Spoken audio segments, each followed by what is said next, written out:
Current affair करवाई जाओगी, Haryana GK करवाई जाओगी, नेशनल जीके और नेशनल करंट अफेयर करवाई जाओगी। ठीक है, तो सबसे पहला प्रश्न देखो भाई, हरियाणा का कौन सा क्षेत्र तीसरी शताब्दी में योद्धाओं से प्रभावित रहा है? योद्धाओं से प्रभावित रहने का मतलब पूछा कि तीसरी शताब्दी के अंदर हरियाणा प्रदेश के अंदर एक गणराज्य हुआ करता था, जिस गणराज्य का नाम क्या है? योद्धेय गणराज्य है। और इस योद्धेय गणराज्य से कौन सा क्षेत्र जो था वो प्रभावित था? वो हिसार है, अग्रोहा है, वो हांसी है या फिर रोहतक है?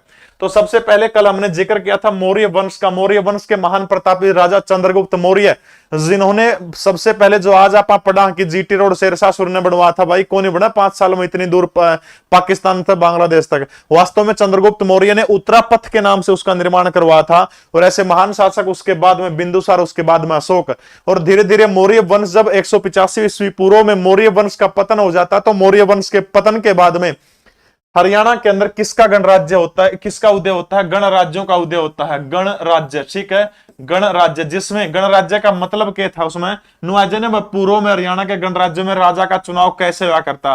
तो याद रखना, लिख लीजिए इसको, प्रत्यक्ष या फिर परोक्ष रूप से जो था राजा का चुनाव हुआ करता। यानी कहने का मतलब है नू नहीं था भाई राजा का बेटा राजा, उसका बेटा राजा, उसका बेटा राजा, ऐसा नहीं था। आवाज में कोई प्रॉब्लम आपको या ठीक आ रही? बिल्कुल बताना एक बार। यानी ऐसा कुछ भी नहीं था कि राजा का बेटा राजा का, यानी प्रत्यक्ष या परोक्ष रूप से जो था राजा का चुनाव गणराज्य के अंदर हुआ करता। ऐसा ही एक गणराज्य हुआ करता था, अगर आपको ध्यान हो तो, वो गणराज्य जो है योद्धेय गणराज्य था। ठीक है, कौन सा गणराज्य था? योद्धेय गणराज्य। और ये जो योद्धेय गणराज्य जो है, इसका जिक्र 2-3 जगह के ऊपर है। कौन सी जगह है? एक तो है पाणिनि ने एक किताब लिखी थी, महर्षि पाणिनि, जिन्होंने इस किताब का नाम क्या है? अष्टाध्यायी। ठीक है, अष्टाध्यायी नामक किताब जो है, इसके अंदर जो है जो योद्धे थे उनको पाणिनि ने क्या कहा है? आयुध जीवी कहा है। क्या नाम कहा है? आयुध जीवी। ठीक है, आयुध जीवी का मतलब क्या है? युद्ध प्रेमी कहा है इनको। ठीक है, युद्ध प्रेमी। बात समझ में आएगी? यानी योद्धेय गणराज्य का जिक्र सबसे पहले अपना कड़ा मिला है, तो आपने याद रखना योद्धेय गणराज्य का सबसे पहले जिक्र महर्षि पाणिनि की अष्टाध्यायी नामक किताब के अंदर मिलता है। महर्षि पाणिनि ने क्या कहा है? तो आपने याद रखना है, महर्षि पाणिनि ने इनको क्या कहा है? युद्ध प्रेमी कहा है, यानी युद्ध के प्रेमी है, या फिर आयुध जीवी इनको कहने का काम किया है। दूसरा, महाभारत के अंदर एक पर्व अगर आपने सुना तो महाभारत का द्रोण पर्व। ठीक है, महाभारत के द्रोण पर्व के अंदर भी किसका जिक्र है? तो योद्धेय गणराज्य का जिक्र महाभारत के द्रोण पर्व के अंदर भी आता है। ठीक है, और तक समझ में आ गया? मान लिया आपने। तो उसके बाद जब आप आगे बढ़ा, तो मौर्यों के कमजोर होने के कारण यह हुआ था, इन गणराज्यों का उदय हुआ था, क्योंकि मौर्य में क्या था? राजा चंद्रगुप्त का बेटा बिंदुसार, बिंदुसार का बेटा अशोक, 9 राजा थे। लेकिन उस शासन से मुक्ति के लिए गणराज्यों की स्थापना करी गई थी, जिसमें राजा का चुनाव प्रत्यक्ष या परोक्ष रूप से हुआ करता था। सबसे पहले अगर मैं बात करूं तो बात है 1834 की। 1834 के अंदर उत्तर प्रदेश के सहारण से कैप्टन कोटले को सबसे पहले योद्धेय गणराज्य के सिक्के मिले थे। यानी 1834 के अंदर जो है कैप्टन कोटले जो है, कैप्टन कोटले को उत्तर प्रदेश के सहारनपुर जो है, उत्तर प्रदेश के सहारनपुर से क्या मिले थे? योद्धेय गणराज्य के सिक्के मिले थे। ठीक है, सहारनपुर से। इसके अलावा कनिंघम जो है, जनरल कनिंघम जो था, कनिंघम को भी करते मिले थे। याद रखना, हरियाणा के सोनीपत से जो थे वो योद्धेय गणराज्य के सिक्के मिले थे। ठीक है, सिक्के डालने की टकसाल लगा करते इनकी।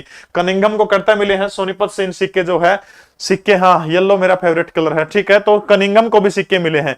दूसरी चीज, इनकी लड़ाई किस गल रहा कर दी? कुशाणा गल लड़ाई रहा कर दी। उसके बाद में इनका खात्मा किसने कराया था? तो आपने याद रखना, समुद्रगुप्त ने इनका खात्मा कराने का काम किया था। और योद्धों की राजधानी क्या थी? प्राकृतक नाक जो है, प्राकृतक नाक जो है, यानी वर्तमान का जो औरंगाबाद जो और नौरंगाबाद जो है इनकी क्या हुआ करती? राजधानी हुआ करती। ठीक है, नौरंगाबाद के थी योद्धेय गणराज्य की राजधानी हुआ करती। योद्धेय गणराज्यों का खात्मा करने का काम किसने किया था? गुप्त वंश के राजा थे, जिसका नाम क्या है?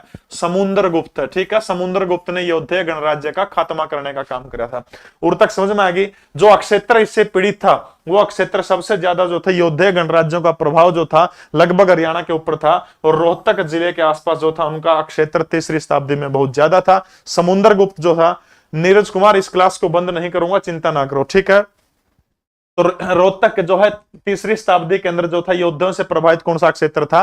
तो रोहतक था। बात समझ में आएगी? मोटी मोटी फटाफट रिवीजन फिर करवा दी हूं। मौर्य के पतन के बाद में 185 ईस्वी पूर्व के बाद में क्या हो जाओ? हरियाणा के अंदर गणराज्यों का उदय होता है, जिसमें योद्धेय है, अर्जुनायन है, अगर है, इस तरह के गणराज्य है। सबसे प्रमुख जो था योद्धेय गणराज्य था। पाणिनि की किताब अष्टाध्यायी के अंदर उसका जिक्र है। दूसरा जिक्र जो करा है महाभारत के द्रोण पर्व के अंदर है। तीसरी सबसे महत्वपूर्ण बात क्या याद रखनी, 1834 के अंदर कैप्टन कोटले जो था, कैप्टन कोटले ना सहारनपुर में सिक्के मिले थे। जनरल कनिंगम मकड़ा सिक्के मिले थे, सोनीपत के अंदर मिले थे। योद्धे जो थी, योद्धे की टकसाल जो थी, इटली का एक शहर है रोम, और रोम जो शहर है, रोम से भी बढ़िया टकसाल थी, इटली के रोम से भी बढ़िया टकसाल हुआ करती योद्धे की, ठीक है। इसके बाद में राजधानी के थी तो याद रखना प्राकतनाक या फिर नौरंगाबाद उनकी राजधानी थी। कनिंगम को सोनीपत सिक्के मिले थे, और जो रोहतक जो है सबसे ज्यादा प्रभावित था, समुद्रगुप्त ने इनकी क्या कर दी थी, हत्या करके इस वंश का, योद्धे का खात्मा करने का काम किया था। एक खिलाड़ी है हरियाणा प्रदेश के जिसका नाम है रमेश कुमार, और रमेश कुमार का संबंध जो है कौन से खेल से है, शॉटपुट है, बॉक्सिंग है, कुश्ती है, या फिर वो एथलेटिक रहे हैं। फटाफट बताने का काम करिए। जिस बालक ने भी प्रैक्टिस करनी है सीईटी की, जिसकी तैयारी हो चुकी है, सिर्फ प्रैक्टिस करनी है, तो हरियाणा सीईटी का स्पेशल बैच लीसो ऐप के ऊपर चल रहा है, सिर्फ 199 रुपए के अंदर। सीईटी का एक पोस्टर देखेगा, उस पर क्लिक करोगे, 14 के 14 सब्जेक्ट जो मैं पढ़ाऊं नो लाइव पढ़ा जाएंगे, ठीक है। तो बताओ से बस सी कह रहे हैं, बिल्कुल सही है। रमेश कुमार जो है हरियाणा प्रदेश के पूर्व में क्या रहे हैं, कुश्ती खिलाड़ी रहे हैं। मुंगीपा की धरती से, बाबा मुंगीपा की धरती से राम राम। सोनीपत जिले से संबंध रखते थे, ठीक है। रमेश कुमार का संबंध कौन से जिले से है, तो हरियाणा के सोनीपत जिले से इनका संबंध है। एक और कुश्ती के प्रसिद्ध खिलाड़ी पूर्व में रह चुके हैं, जिनका नाम क्या है, अमित कुमार है, ठीक है। क्या नाम है, अमित कुमार। दूसरी चीज याद रखनी है, अमित पंगाड़ा आ जाओ तो फिर वो उत्तर के हो जाएगा, उसका फिर बॉक्सिंग में हो जाएगा। इसके अलावा जो भी छोरी है और छोरियां का पीछा जो सा के गोत्र मिलेगा अपने, फोगाट, फोगाट गोत्र की विनेश फोगाट है, जितने भी छोरी है फोगाट गोत्र की, सारी कुश्ती के अंदर पाओगी, बस सोचने की जरूरत कौन, ठीक है। हेमंत नीरज चिकारा तो हो जाएगा। रमेश कुमार का मतलब कुश्ती संबंध कुश्ती से है, कुश्ती के खिलाड़ी नु तो भाई योगेश्वर दत्त है, बजरंग पुनिया, उनका सबना बेरा है। अमित कुमार का संबंध भी हरियाणा के अंदर कुश्ती से रहा है। अमित पंगाड़ा पूछ ले तो फिर उत्तर बॉक्सिंग हो जाएगा। फोगाट गोत्र की जितनी सिस्टर हैं वो सारी की सारी किसमें संबंध रखा है, तो वो कुश्ती से संबंध रखती हैं, सारे की सारी बहनें। कृष्ण देवराय प्रथम ने अपनी मां के नाम पर विजयनगर के समीप किस उपनगर की स्थापना की थी, ठीक है। कृष्ण देवराय जो था वो कौन से वंश का शासक था, तो आपने याद रखना है तुलुव वंश का शासक हुआ करता था, ठीक है। कौन से वंश का शासक था, तुलुव वंश का शासक था, और तेलुगु भाषा का बहुत बड़ा अच्छा विद्वान व्यक्ति था, लिखता था, और एक दो किताब भी इन्होंने लिखने का काम किया। आंध्र भोज के नाम से इनको जाना जाता था।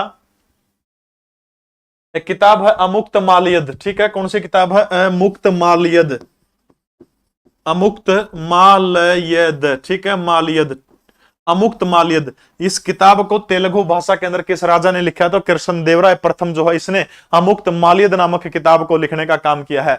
इनकी एक जीवनी है, जीवनी का नाम क्या है, आंध्र भोज, एक उपन्यास है आंध्र भोज, और ये जो आंध्र भोज उपन्यास जो है वो किसके ऊपर लिखा गया है, वो कृष्ण देवराय प्रथम जो है इसी के ऊपर लिखा गया। उपन्यास का नाम क्या है, आंध्र भोज, ठीक है। दो तीन पुर्तगाली यात्री थे, डायस और बारबोसा। डायस और बारबोसा जो थे वो किसके दरबार के अंदर आए थे, तो आपने याद रखना है डायस, और दूसरे पुर्तगाली यात्री का नाम क्या है, बारबोसा, ठीक है। डायस और बारबोसा ये दोनों के दोनों पुर्तगाली यात्री हैं। कौन से देश के हैं, पुर्तगाल के हैं। तो दोनों के दोनों पुर्तगाली यात्री किसके शासनकाल में भारत आए थे, कृष्ण देवराय प्रथम के शासनकाल के दौरान जो थे भारत आए थे। आंध्र भोज के नाम से जाना जाता है। ये वही शख्स है जिनके दरबार के अंदर अष्ट दिग्गज रहा करती थी, ठीक है। 8 दिग्गजों की टोली थी अष्ट दिग्गज, ठीक है। अष्ट दिग्गज जो थी किस राजा के दरबार में रहा करते थे, तो आपने याद रखना अष्ट दिग्गज जो है वो कृष्ण देवराय प्रथम जो है इनके दरबार में अष्ट दिग्गज रहा करते थे। अब अपनी मां के नाम के ऊपर कौन से उपनगर की स्थापना करी थी वो चीज आपने बतानी, तो वो था नंगलपुरम। कौन सा था, नंगलपुरम जो है वो था, इसकी स्थापना करने का काम किया था नंगलपुरम। उपनगर पूछ रहा, ठीक है, उपनगर नंगलपुरम हो जाएगा। वीडियो साफ नहीं दिख रही जी भाई, तेरे दिक्कत तो उसका है, क्वालिटी बढ़ा ले बेटा, मेरा क्यों उक रहा है। यानी कृष्ण देवराय प्रथम जो है कौन, 2 पुर्तगाली आए थे, डायस और बारबोसा आए थे, दोनों तुलु वंश का शासक था। तेलुगु भाषा के अंदर अमुक्त मालयद किताब लिखी थी। आंध्र भोज इनके ऊपर लिखा गया उपन्यास है। अष्ट दिग्गज इनके क्या होता था, अष्ट दिग्गज नाम से इसके सेना के अंदर वो थे, 8 दिग्गज रहा करते। भाई जिस बैच का अपने इंतजार था, दिल्ली पुलिस का हेड कांस्टेबल का बैच जो है सिर्फ 299 रुपए के अंदर मिलेगा, लाइव पूरा का पूरा बैच जो, ठीक है। पढ़ाने का काम मोन सर, रीजनिंग, मैथ, पॉलिटी, यानी ये देख लो सारे मास्टर फोटो लग रहे हैं। पहली बार ऐसा है लीसो ऐप के ऊपर एक मैडम आई है, मैडम पढ़ाने का काम करेंगी, सोनू मैडम बायोलॉजी पढ़ाओगे आपने, ठीक है। सारे बजरंग दल थी, तो नु क्या करते मैडम भी होने चाहिए, तो कड़ा मैडम भी ले आए हैं। तो सारा यो स्टाफ है। 10 जून से 20 जून तक 299 रुपए फीस रहेगी लीसो ऐप के ऊपर दिल्ली पुलिस का। यो पोस्टर देखेगा, पोस्टर पर क्लिक कर दियो 10 जून है सुबह 9 बजे।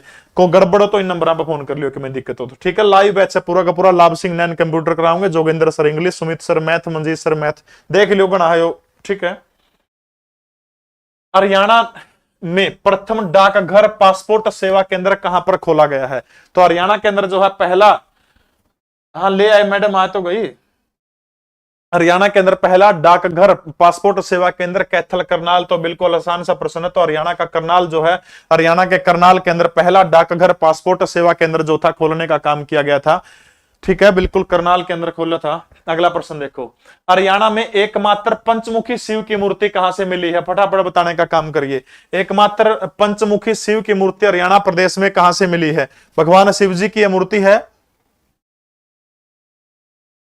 2-3 चीजें आपने बता दूं, हरियाणा में सबसे पुरानी जो मूर्ति है वो मूर्तियां किसकी हैं? यक्ष और यक्षिणी की मूर्तियां जो हैं वो हरियाणा की सबसे प्राचीन मूर्तियां हैं, ठीक है। और ये किससे बनी है? तो याद रखना ये लाल पत्थर से बनी हुई मूर्तियां हैं, ठीक है। लाल पत्थर से यक्ष और यक्षिणी की मूर्तियां हरियाणा की सबसे प्राचीन मूर्तियां हैं। हरियाणा की मूर्तियों के ऊपर किस कला शैली का सबसे ज्यादा प्रभाव है? तो आपने याद रखना है मथुरा कला शैली जो है, मथुरा कला शैली का प्रभाव हरियाणा की मूर्तियों के ऊपर सबसे ज्यादा है। तो पंचमुखी शिव की मूर्ति जो है हथीन कह रहे हैं, कोई पेहवा कह रहा है। पंचमुखी शिव की मूर्ति बुजुर्गी, ठीक है। तो किसका है याद रखना, सबसे पुरानी कौन सी? यक्ष यक्षिणी की मूर्ति है। और अगर नू जिक्र करा पे हरियाणा प्रदेश में जो मूर्ति जो है वो किस काल से मिलनी प्रारंभ हुई है? तो याद रखना है सुंग और कुषाण, ठीक है। सुंग और कुषाण वंश जो है यहां से मूर्तियां हरियाणा प्रदेश को मिली हैं, यानी सुंग काल की भी मूर्तियां अपन मिली है, कुषाण कालीन मूर्तियां भी अपन मिली है। दूसरी सबसे महत्वपूर्ण चीज जो है, हरियाणा प्रदेश में जो मूर्ति कला का विकास होया था जो, ठीक है, हरियाणा प्रदेश में मूर्ति कला का विकास किस टाइम पे हुआ था? तो याद रखना गुप्त काल के अंदर, ठीक है। गुप्त काल जो है, गुप्त काल के अंदर हरियाणा प्रदेश के अंदर मूर्ति कला का विकास हुआ था। नो पूछ लिया हरियाणा में मूर्ति कला का उपहास यानी डिमोनेटाइजेशन यानी एक तरह से खत्म होने के कगार पर आ गई थी, तो वो कौन सा कगार था, वो कौन सा काल था? मध्यकालीन भारत के टाइम पर मूर्ति कला जो थी बिल्कुल खत्म होने की कगार के ऊपर आ गई थी, ठीक है।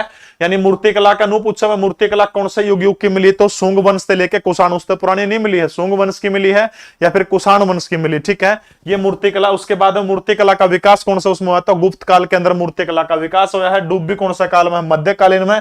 हरियाणा की सबसे पुरानी मूर्ति यक्ष और यक्षिणी की मूर्ति लाल पत्थर से बनी हुई है। और कौन सी कला शैली का हरियाणा की मूर्तियों के ऊपर सबसे ज्यादा प्रभाव? तो आपने याद रखना है मथुरा कला शैली का। मथुरा ऑप्शन में हो तो उसके बाद में गांधार कला शैली का, गांधार के बाद में द्राविड़ कला शैली का। 3 कला शैलियों का लेकिन सबसे प्रमुख आपने ध्यान रखना है तो गांधार कला शैली का सबसे ज्यादा प्रभाव इसके ऊपर पड़ा है, ठीक है। इसके अलावा महत्वपूर्ण चीज आपने ध्यान रखनी है, तो वो जगह कौन सी है जहां से एकमात्र पंचमुखी शिव की मूर्ति मिली है? वो कुरुक्षेत्र का पेहवा है। आप सभी ने बेरा है, घोड़ों का प्राचीन केंद्र था, व्यापारिक केंद्र था। इसके अलावा वामन पुराण के अंदर भी किसका जिक्र है? पेहवा का जिक्र है, ठीक है। राजा पृथु की नगरी पेहवा, गंधार मूर्ति कला शैली, बिल्कुल। हरियाणा के काव्य को कितने कालों में बांटा गया है या फिर कितने युगों के अंदर बांटने का काम किया गया है? हरियाणा का जो काव्य जो है इसको कितने युगों के अंदर बांटने का काम किया गया है, यह बात पूछ रखी है। भाई साहिल कुमार, आप क्वालिटी बढ़ाने का काम करिए। मेरे वीडियो बिल्कुल यहां मेरे मोबाइल में साथ में यहां चल रही है, देखो 360 के ऊपर देखने लग रहा हूं। 360 पे देख लो, जमा सही क्वालिटी आने लग रही है, देखो बिल्कुल 360 के ऊपर ओके क्वालिटी चला है। बेटा तेरा कसूर है, इसको सुधार, तेरी गलती मेरे पर ना थोका। मेरे फोन में चलने लग रही, मैं साइड में यह चीज तो देखो मैं बिल्कुल सही चलने लग रही है, ठीक है। बताओ शाबाश। हरियाणा के काव्य को कितने भागों में बांटने का काम किया गया था, इस बात को आपने बताना है। जल्दी जल्दी बताइए शाबाश। मिस पलक देवी 4, कोको 4, वाह कितने इंटेलिजेंट बालक हो गए। चलो एक शायर सुना दो, उतना वाह वाह कर दो, शाबाश कर दो वाह वाह। वो मुझसे मेरी पसंद के बारे में पूछती है, वो मुझसे मेरी पसंद के बारे में पूछती है, कैसी पागल है खुद अपने बारे में पूछती है। वाह ठोक दो, शाबाश, हो जाओगा। तो जो काव्य खंड जो है देखो कौन से नंबर 1 आदिकाल, नंबर 2 मध्यकाल, और नंबर 3 आधुनिक काल। ये 3 काल है। इन 3 कालों के अंदर हरियाणा के काव्य युग को बांटने का काम किया गया है। ठीक है, तो हरियाणा के काव्य को कितने युगों के अंदर बांटने का काम करा गया, तो याद रखना हरियाणा के काव्य को 3 युगों में बांटने का काम कराया है। सबसे पहला आदि, फिर आदि के बाद मध्य, मध्य के बाद कौन सा आ गया, आधुनिक काल बच गया। बात समझ में आ गई। तो 3 है, आदि काल, मध्य काल या और आधुनिक काल। तो हरियाणा के काव्य को कितने भागों में बांटने का काम कराया, तो हरियाणा के काव्य को 3 भागों में बांटने का काम कराया। ठीक है, पीडीएफ जीके परवीन उड़ान टेलीग्राम चैनल के ऊपर आपने मिल जाओगी, गणे भड़कना लिया करो। गुलाबों का शहर कृति की रचना कौन है, यानी गुलाबों का शहर जो है या किसने लिखने का काम किया है, डॉक्टर सुधा जैन, कमल हरियाणवी, हेमराज निर्गम या फिर खुशीराम शर्मा। बताइए शाबाश। शारदा कह रही है गुरुजी मेरी 240 पे बढ़िया चल रही है, बहुत बढ़िया बेटा, चला लो। बताओ शाबाश की गुलाबों का शहर के जो है किसकी रचना है, डॉक्टर सुधा जैन, कमल हरियाणवी या फिर हेमराज निर्गम या फिर अंतिम ऑप्शन दे रखा है खुशीराम शर्मा। सी कह रहे हैं, सी उत्तर गलत है, गलत है भाई। कमल हरियाणवी, लोक पुराणी मोड़, इनकी रचना है लोक पुराणी मोड़। हेमराज निर्गम की टूटते बंधन, जाल और मुक्ति। बहुत से गणिये लिख रहे हैं। तो खुशीराम शर्मा युद्ध चरित, रण निमंत्रण, गुरु गोविंद सिंह, गुरु गोविंद सिंह, ये सारे की सारी रचना खुशीराम शर्मा की है। और जो गुलाबों का शहर जो किसकी लिखी गई है, डॉक्टर सुधा जैन जो है इनकी लिखी गई है गुलाबों का। ठीक है,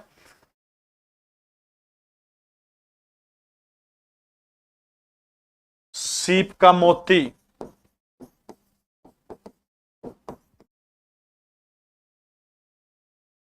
मुझे भूल न जाना, ये सारे की सारी किसकी है, हेमराज निर्गम जो है इनकी रचनाएं हैं। याद हो जाओगी। लोक पुरानी मोड़ कमल हरियाणवी की है, मुझे भूल जाना, टूटते बंधन, सीप का मोती, जाड़ और मुक्ति ये किसकी है, हेमराज निर्गम की है। खुशीराम शर्मा की मीराबाई है, युद्ध चरित है, गुरु गोविंद सिंह है, खुशीराम शर्मा के द्वारा लिखी गई थी। इसके अलावा जो है के बच गया, और डॉक्टर सुधा जैन की गुलाबों का शहर है, और हेमराज निर्गम की लिखवा दी। कमल हरियाणवी की कौन सी है, लोक पुरानी मोड़। तो 3 काव्य धाराओं के अंदर हरियाणा प्रदेश को बांटने का काम किया गया है। 12वीं शताब्दी 12वीं Haryana state senior athletics championship में जवेलियन थ्रो में किसने गोल्ड मेडल जीतने का काम किया है, तो 12वीं स्टेट सीनियर एथलेटिक्स चैंपियनशिप में जवेलियन थ्रो जो है इसके अंदर किस बंदे ने गोल्ड मेडल जीतने का काम किया है, तो याद रखना वो है पानीपत जिले के हैं विक्रांत मलिक। ठीक है, पानीपत जिले के विक्रांत मलिक ने क्या जीता है, 12वीं Haryana state senior athletics championship के अंदर जेवेलिन थ्रो में जो है क्या जीता है, गोल्ड मेडल जीतने का काम किया। 7 अगस्त वो तारीख है जब क्या मनाया जाता है, जेवेलियन थ्रो दिवस मनाया जाता है, क्योंकि इसी दिन नीरज चोपड़ा ने भारत को ओलंपिक में गोल्ड दिलाने का काम किया था। आज बिरानी क्यों रहा बोल लू कि मैं लिखड़ा मुंह तक मैं सुस्ती सोदा हो रहा ट्रिक कुछ नहीं अनुराधा बेटा, बस सीधा ही। जाड़ और मुक्ति के रचयिता कौन है, डॉक्टर सुधा जैन, दीप कमल साहन, हेमराज निर्गम या फिर मोहिंदर प्रताप चंद। तो थोड़ी देर पहले जिक्र किया था अपन। ठीक है, गुलाबों का शहर तो सुधा जैन की थी, दीप कमल साहन जननायक जनता पार्टी के राष्ट्रीय प्रवक्ता है। ठीक है, इसके अलावा हेमराज निर्गम का जिक्र किया था, तो जाड़ और मुक्ति किसकी, हेमराज निर्गम की है। मुझे भूल जाना, सीप का मोती, टूटते बंधन, ये सारे के सारी रचनाएं किसकी है, तो आपने याद रखना हेमराज निर्गम जो है, सीप का मोती, जाड़ और मुक्ति, टूटे बंधन, मुझे भूल जाना, ये सारे की सारी किसकी है, हेमराज निर्गम की है। इसके अलावा मोहिंदर प्रताप चंद जो है वो हरियाणा के अंबाला जिले से संबंध रखते थे। ठीक है, अंबाला जिले से संबंध रखते थे। दूसरी चीज ये किसके प्रसिद्ध कवि थे, तो याद रखना है उर्दू भाषा के क्या थे, प्रसिद्ध कवि थे। इनको फकर ए हरियाणा सम्मान जो है, फकर ए हरियाणा सम्मान से इनको सम्मानित करने का काम किया गया था। ठीक है, उर्दू अदब और हरियाणा इनकी एक प्रसिद्ध किताब है, उर्दू अदब और हरियाणा, उर्दू अदब और हरियाणा, उर्दू अदब और हरियाणा, ये किसकी रचना है, तो याद रखना मोहिंदर प्रताप चंद की रचना है। इसके अलावा फकर हरियाणा सम्मान जो हरियाणा उर्दू अकादमी के द्वारा देने का काम किया जाता है, जैसे 2020 का किसको दिया गया था, प्रोफेसर हिम्मत सिंह नाजिम को दिया गया था। ठीक है, प्रोफेसर हिम्मत सिंह नाजिम, यानी 2020 का फकर ए हरियाणा सम्मान। ठीक है, फकर ए हरियाणा सम्मान जो है किसको दिया गया है, प्रोफेसर हिम्मत सिंह नाजिम। प्रोफेसर हिम्मत नाजिम, ठीक है, प्रोफेसर हिम्मत नाजिम को हरियाणा के केयू लिख दिया, कुरुक्षेत्र जिले के रहने वाले हैं, और 5 लाख रुपए फकरे हरियाणा सम्मान के अंदर क्या है, इनामी राशि देने का काम किया जाओ, ठीक है। यानी फकरे हरियाणा सम्मान 2020 किसको दिया गया है, तो याद रखना है 21 में दिया गया है, 2020 का प्रोफेसर हिम्मत सिंह को दिया गया, कुरुक्षेत्र से संबंध रखते हैं। मोहिंद्र प्रताप चंद का संबंध हरियाणा के अंबाला जिले से, हरियाणा के प्रसिद्ध उर्दू कवि हैं, उर्दू अदब और हरियाणा को इन्होंने लिखने का काम किया था।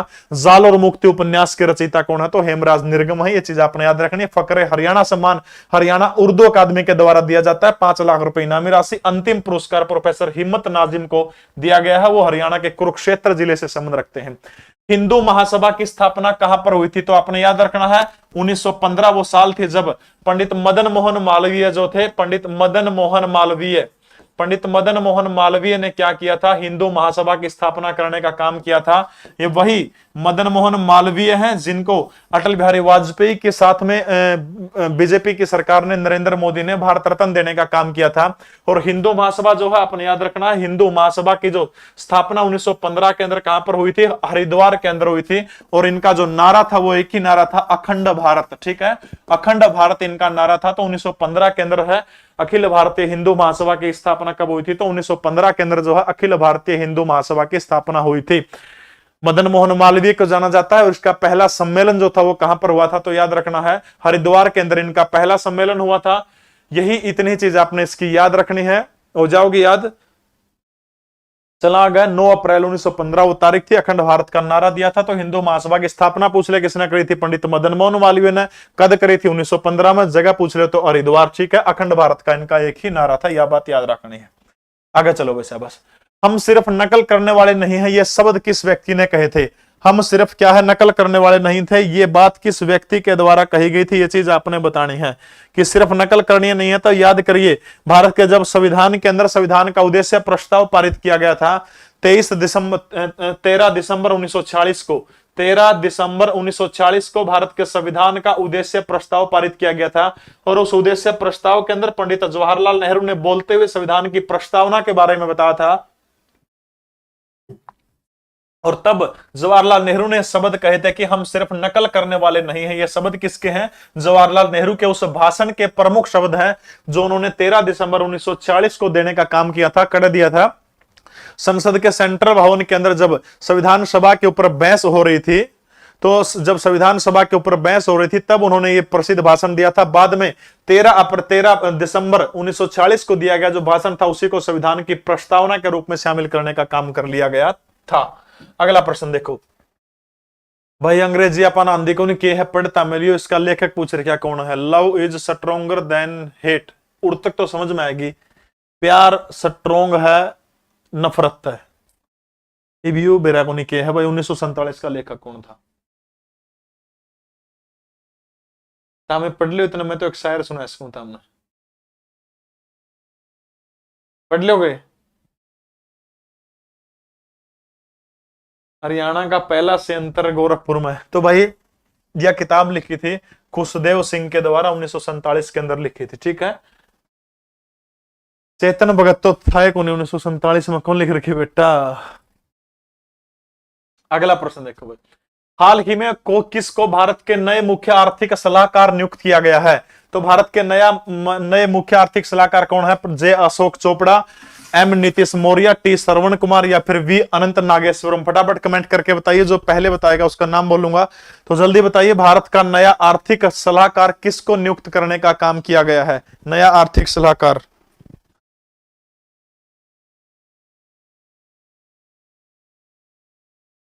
तो भारत के नए आर्थिक सलाहकार किसको बनाया गया है, वी अनंत नागेश्वरम जो है, किसको बनाया गया है, we Anant Nageswaram. Very good, सबका सही उत्तर है सुखी, सीमा, मोहित, रॉकी, पूनम कुंडू, बिल्कुल सबका सही उत्तर है। तो वी अनंत नागेश्वरम जो है भारत के नए मुख्य आर्थिक सलाहकार, इनको बनाया गया है। हाल ही में किस शहर में 100 चार्जिंग पॉइंट वाला भारत का सबसे बड़ा इलेक्ट्रॉनिक व्हीकल चार्जिंग स्टेशन खुला है? याद रखना है, हरियाणा का सबसे पहला ईवी चार्जिंग स्टेशन जो है, इलेक्ट्रॉनिक चार्जिंग स्टेशन हरियाणा में सबसे पहले कड़ा लगा था। तो आपने याद रखना, पंचकुला के अंदर हरियाणा में सबसे पहला चार्जिंग स्टेशन लगा था। दूसरी महत्वपूर्ण चीज है, हरियाणा का पहला सौर ऊर्जा से चलने वाला चार्जिंग स्टेशन। तो सौर ऊर्जा से चलने वाला हरियाणा का पहला चार्जिंग स्टेशन जो है कर्ण झील करनाल के अंदर लगाया गया था, ठीक है। और सबसे बड़ा चार्जिंग स्टेशन 100 चार्जिंग पॉइंट वाला वो हरियाणा के गुरुग्राम के सेक्टर 52D के अंदर लगाने का काम भारत सरकार के द्वारा कराया गया, ठीक है। तो 3 पॉइंट आपने याद रखने हैं इलेक्ट्रॉनिक चार्जिंग के। सबसे पहला स्टेशन कड़ लगा था पंचकुला के अंदर लगा था, ठीक है, सबसे पहला कड़ लगा था पंचकुला में लगा था। इसके बाद में सौर ऊर्जा से चलने वाला कड़ा लगा करनाल में, और सबसे बड़ा गुड़गांव में। 3 जिला के नाम याद रखने अपने, हो जाओगे 3 जिले के भाई, देखो करने पड़ेंगे, नहीं तो कुछ नहीं है, पढ़ना पड़ेगा। होके मायूस यूना श्याम की तरह ढलते रहिए, होके मायूस यूना श्याम की तरह ढलते रहिए। कौन ढलो? दिमाग में तो उतर गया। होके मायूस नायु श्याम की तरह ढलते रहिए। जिंदगी कौन आंदा, वो भूल गया, पहली बार ऐसा हुआ। किसी ने आंदा तो लिखियो भाई। दीपांशी खन्ना, मैं शायर पढ़ाने रहे भी भूल भी लग जाए, बड़ी बात से। चलो शहबाज, फिर सुनाऊंगा, लिखट गया दिमाग में। हाँ, ये काम है। हाल ही में भारत के किस शहर में सबसे पहले संविधान पार्क का शिलान्यास करने का काम किया गया है? बताओ शहबाज। हाल ही में किस शहर में भारत के पहले संविधान पार्क का शिलान्यास किया गया है? अहमदाबाद, गांधीनगर, पानीपत या फिर जयपुर? फटाफट बताओ कि कौन से शहर के अंदर जो है भाई। बादाम खान तकल को नहीं आंदी बेटा, तो खा ले, मन तो ओलिया बतेरा।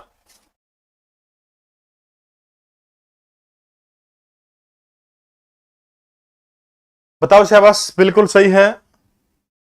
B B B B B B, Jaipur,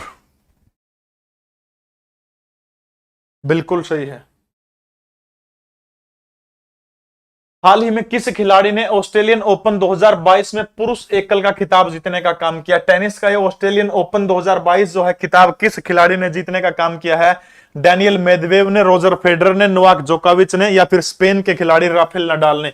तो स्पेन के खिलाड़ी राफेल नडाल जो है, राफेल नडाल ने क्या जीता है? ऑस्ट्रेलियन ओपन 2022 किसने जीतने का काम किया है? स्पेन के टेनिस खिलाड़ी है राफेल नडाल, ठीक है। किसने जीता है? राफेल नडाल ने ये 2022 के अंदर जीता है। यूवी बेटा, आप लीसो वालों से संपर्क करें, आप मेरे को इस तरह की शिकायत ना करें। प्रतिवर्ष विश्व आर्द्र भूमि दिवस जो है वो कब मनाया जाता है? आर्द्र भूमि दिवस जो आपको याद होगा, ईरान के अंदर एक शहर है रामसर। कह रही है यो बैच मैंने दूसरा खरीद लिया, दूसरा में ट्रांसफर कर दो, यो काम रहेगा उसका उसमें ट्रांसफर कर दिया। बताओ शहबाज। तो प्रतिवर्ष जो है विश्व आर्द्र भूमि दिवस आपको याद होगा, रामसर एक शहर है ईरान का, और उसी के नाम के ऊपर रामसर साइट के नाम से जाना जाता है, ठीक है। और वो जो रामसर कन्वे जो वो था, प्रोग्राम हुआ था रामसर में 2 फरवरी 1971 को हुआ था, ठीक है। तो 2 फरवरी को क्या मनाया जाता है? वेटलैंड डे मनाया जाता है। कब मनाया जाता है? 2 फरवरी को। और जो रामसर साइट के अंदर भारत की सबसे पहली साइट जो थी जिसको शामिल करने का काम किया गया था, वो कौन सी थी? चिल्का झील थी। अभी हरियाणा के 2 सुल्तानपुर और भिंडावास जो है, दोनों वेटलैंड को इसके अंदर शामिल करने का काम पीछे किया गया है। तो आपने याद रखना, प्रतिवर्ष विश्व आर्द्र भूमि दिवस 2 फरवरी को मनाया जाता है, क्योंकि 2 फरवरी 1971 को आर्द्र भूमि जो है इसके लेकर के ईरान के रामसर शहर के अंदर एक प्रोग्राम था, और उसके बाद में से लोगों को इसमें जो स्थान है उनको जोड़ने का काम किया जाने लगा। सबसे पहले 1982 के अंदर भारत की चिल्का झील को जोड़ने का काम किया गया था। हरियाणा के कौन से जोड़े गए हैं? तो आपने याद रखना, सुल्तानपुर और भिंडावास जो है, इनको हरियाणा वालों को भी 2 को जोड़ने का काम किया गया है। हाल हुई घोषणा के मुताबिक किस शहर में भारत का पहला भूविज्ञानिक उद्यान बनेगा?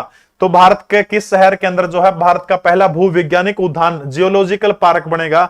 देहरादून, चंडीगढ़, जबलपुर या फिर पणजी? तो आपने याद रखना, करंट का क्वेश्चन है, भारत का पहला भूविज्ञानिक उद्यान जो है वो कड़ा बनेगा, यानी धरती के अंदर रिसर्च करने का काम किया जाएगा, वो मध्य प्रदेश के अंदर जबलपुर शहर के अंदर किया जाएगा। और जबलपुर अपना कौन सी नदी के किनारे है? फटाफट कमेंट करके बताइएगा। मध्य प्रदेश के जबलपुर शहर के अंदर जो है भारत का पहला भूविज्ञानिक जियोलॉजिकल पार्क कड़ा बनेगा, तो जबलपुर मध्य प्रदेश के अंदर बनेगा। फटाफट कमेंट करिए, जबलपुर कौन सी नदी के किनारे स्थित है, बताइए शहबाज, कौन सी नदी के किनारे है। हाल ही में कौन भारत की रक्षा खुफिया एजेंसी DIA के नए प्रमुख बने हैं। भारत की रक्षा खुफिया एजेंसी DIA है और DIA के प्रमुख जो है किस व्यक्ति को बनाया गया है, फटाफट बताइए। AKS Tripathi, TKS Mathur, GAV Reddy या फिर PK राव। तो GAV रेड्डी जो है, GAV रेड्डी को DIA का क्या बनाया गया है, प्रमुख बनाया गया है GAV रेड्डी को। दिव्या, शशि, रवि, रितेश सबके सही उत्तर हैं। हाल ही में उमर अत्ता बंदियाल किस पड़ोसी देश के 28वें चीफ जस्टिस बने हैं। तो बताइए शहबाज, उमर अत्ता बंदियाल किस पड़ोसी देश के, नाम से समझ आ रहा है आपको उमर अत्ता, इसका मतलब किसी मुस्लिम देश के चीफ जस्टिस है। बांग्लादेश भी हो सकता है, नेपाल तो कतई नहीं हो सकता, ना पाकिस्तान हो सकता है, पाकिस्तान हो सकता है, ना श्रीलंका हो सकता। तो एक ही बच गया, पाकिस्तान है, श्रीलंका, बांग्लादेश का भी नहीं बना है। तो याद रखना आपने, उमर अत्ता बंदियाल किस देश के 28वें चीफ जस्टिस बने हैं, पाकिस्तान के बने। पाकिस्तान का नया नया प्रधानमंत्री अभी जो कौन बना, के नाम था उसका, दूसरा लिखट गया दिमाग में था। 2-3 दिन प्रधानमंत्री बनने थे, उसके बाद तैरक पर जाना पड़ा सुप्रीम कोर्ट में, बड़ा बेड़ा गर्क हो रहा है इनका भी जमा। हरियाणा का कौन सा विधानसभा क्षेत्र मतदाताओं की संख्या से सबसे बड़ा है, बताइए शाबाश। हरियाणा प्रदेश का सबसे कौन सा जो विधानसभा क्षेत्र जो है वो मतदाता के लिहाज से हरियाणा का सबसे बड़ा, हाँ शाहबाज शरीफ, बिल्कुल सही है। तो मतदाता की संख्या के दृष्टिकोण से सबसे बड़ा कौन सा हरियाणा का, गुड़गांव, लोहारू, बादशाहपुर या फिर फरीदाबाद, फटाफट बताने का काम करिए। तो मतदाता की संख्या के हिसाब से गुरुग्राम का बादशाहपुर विधानसभा सीट जो है वो मतदाता की संख्या के आधार पर सबसे बड़ा है। क्षेत्रफल के आधार पर हरियाणा का सबसे बड़ा विधानसभा की सीट कौन सी, क्षेत्रफल के आधार पर, फटाफट कमेंट करके बताइएगा। क्षेत्रफल के आधार पर सबसे बड़ी विधानसभा की सीट कौन सी है। किस राज्य सरकार ने हाल ही में बेटियों के लिए कौशल्या मातृत्व योजना शुरू करने का काम किया है। कौशल्या मातृत्व योजना के तहत जो है दूसरी बेटी के जन्म के ऊपर ये राज्य सरकार 5,000 रुपए देने का काम करेगी। राजस्थान, झारखंड, छत्तीसगढ़ या फिर मध्य प्रदेश के अंदर भूपेश बघेल छत्तीसगढ़ के राष्ट्रपति हैं और सॉरी मुख्यमंत्री हैं। तो भूपेश बघेल जो हैं, भूपेश बघेल छत्तीसगढ़ के मुख्यमंत्री हैं। इन्होंने क्या किया है, भूपेश बघेल ने कौशल्या मातृत्व योजना जो है शुरू करने का काम किया है। तो छत्तीसगढ़ राज्य के अंदर कौशल्या मातृत्व योजना छत्तीसगढ़ राज्य के अंदर शुरू की गई है भूपेश बघेल के नेतृत्व के अंदर। भारत के किस राज्य में शयन मुद्रा में भगवान बुद्ध की सबसे बड़ी मूर्ति 100 फीट की बनाई जा रही है। हिंदुस्तान जो है आस्थाओं का देश है, मूर्तियां बननी और बनानी यहाँ पर एक लाजमी है। तो भगवान बुद्ध की 100 फीट की लंबी मूर्ति जो है वो बनाई जा रही है भारत के कौन से राज्य के अंदर। देखो भगवान बुद्ध की जन्म स्थली का कौन सा नजदीक लगा है, देसी फुकरे, आपका उत्तर बिल्कुल सही है। तो बिहार जो है, बिहार राज्य के अंदर भगवान बुद्ध की 100 फुट की जो है शयन मुद्रा के अंदर मूर्ति बनाने का काम किया जा रहा है। हाल ही में यून सुक इयोल किस देश के नए राष्ट्रपति बने हैं। यून सुक इयोल, यून सुक इयोल, ये नाम में बटा के बहुत बूंदे हैं। यून सुक इयोल जो है कौन से देश के हाल ही में राष्ट्रपति बने हैं, फटाफट कमेंट करके बताओ। यून सुक अवेल किस देश के नए राष्ट्रपति बने हैं। यून सुक, बूंदा नाम रहे तो जमा। यून सुक इयोल, वियतनाम, दक्षिणी कोरिया, जापान या फिर आइलैंड, बताइए शाबाश। कोरिया, बिल्कुल सही है, कोरिया। दक्षिणी कोरिया के राष्ट्रपति बने हैं। दक्षिणी कोरिया की राजधानी कौन सी है, कौन सी है, सियोल। कौन सी है राजधानी, सियोल जो है दक्षिणी कोरिया की राजधानी कौन सी है, सियोल दक्षिणी कोरिया की राजधानी है। और यहाँ के नए राष्ट्रपति बने हैं जिसका नाम है यून सुक इयोल। ठीक है, यून सुक इयोल किसके राष्ट्रपति बने हैं, तो आपने याद रखना दक्षिणी कोरिया के यून सुक इयोल जो है क्या बने हैं, नए राष्ट्रपति बने हैं। हरियाणा करंट भी आओगे, नु एक नंबर की गजब की आओगे, देखते जाइए। राष्ट्रीय अनुसूचित जाति आयोग का नया चेयरमैन किसको नियुक्त किया गया है। कृष्णा नागर, सुनीता दुग्गल, विजय सापला या फिर विनोद कुमार। सुनीता दुग्गल जो है हरियाणा के सिरसा विधानसभा सीट से क्या है, मेंबर ऑफ पार्लियामेंट। हरियाणा के अंदर सिरसा और अंबाला दो ऐसी सीटें हैं जो लोकसभा के लिए क्या है, 10 में से 2 लोकसभा की सीटें वो रिजर्व हैं, आरक्षित हैं। और सुनीता दुग्गल वहीं से सिरसा से आरक्षित सीट से सांसद हैं भारतीय जनता पार्टी के। अनुसूचित आयोग का चेयरमैन जो है किसको बनाया गया है, तो विजय सांपला जो है, विजय सांपला को राष्ट्रीय अनुसूचित जाति आयोग जो है, रिंकू भाटिया बोल दिया तेरा नाम, ठीक है। तो जो है विजय सांपला को क्या बनाया गया, राष्ट्रीय अनुसूचित जाति आयोग का चेयरमैन किसको बनाया गया, तो विजय सांपला को अनुसूचित जाति आयोग का चेयरमैन बनाया गया है। हरियाणा का पहला टेट्रा पैक संयंत्र किस जिले में स्थापित किया जाएगा? लो भाई, हरियाणा करंट अफेयर का बहुत गजब का प्रश्न आ गया।